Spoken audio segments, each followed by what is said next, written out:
So yeah, I'm back out here at the bridge.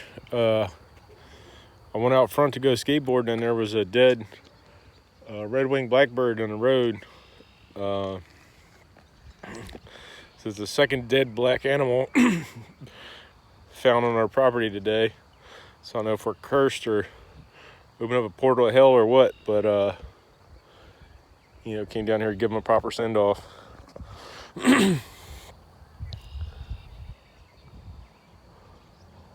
But yeah, I guess that's about it. Yeah, they're real pretty birds. We don't really want to film it in such an undignified state, but we'll send them off.